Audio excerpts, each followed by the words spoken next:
Baba, katika jina la Yesu, kila maroho iliyotumwa ya kutatiza safari zao Baba, ninaharibu mawasiliano zote za kuzimu katika jina la Yesu Kristo. Bwana Yesu, katangaza ramasika. Bwana Yesu, tukaangaze kwa ajili ya mwaka huu.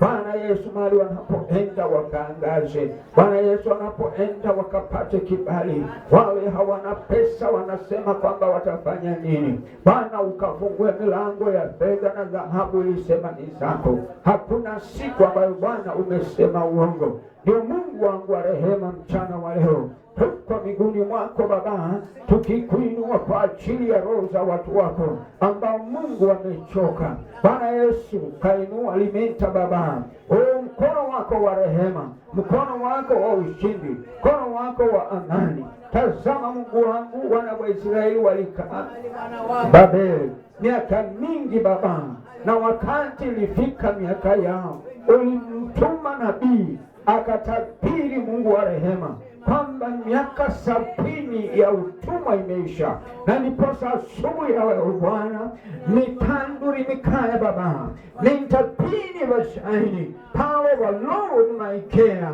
nantapini vantadiveli Baba, katika jina la Yesu natangaza utumwa wa miungu za kwao right now wakafunguliwe. Miungu za kuzimu zinazo kataa maendeleo, na vunja madhabahu zao, na teketeza mizimu zao katika jina la Yesu. Maroho zinazokataa maendeleo manta babonia mwaka huu Baba, mwaka huu Jehova, hakuna miungu ambayo itakayoinuka katika jina la Yesu. Na haribu kila mawasiliano, na haribu mawasiliano za milimani, baharini, katika njia panda, katika mito zao, katika jina la Yesu Kristo. Mungu wa rehema, mfalme wa amani, mantapini bashai karibeli waganga wote kila mahali walipo Baba, katika jina la Yesu natuma moto katika jina la Yesu. Kila vigui zao za kuita watu usiku, kila mapembe zao za kuita watu usiku, connection zao zote katika jina la Yesu. Baba, ninakubariki asubuhi ya leo na kuinua Bwana kwa sababu ya ahadi zako.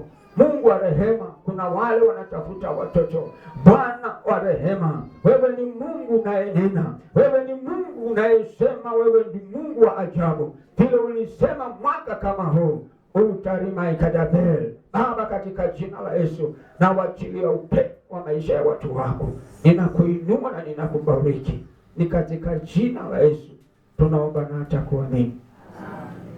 Amen.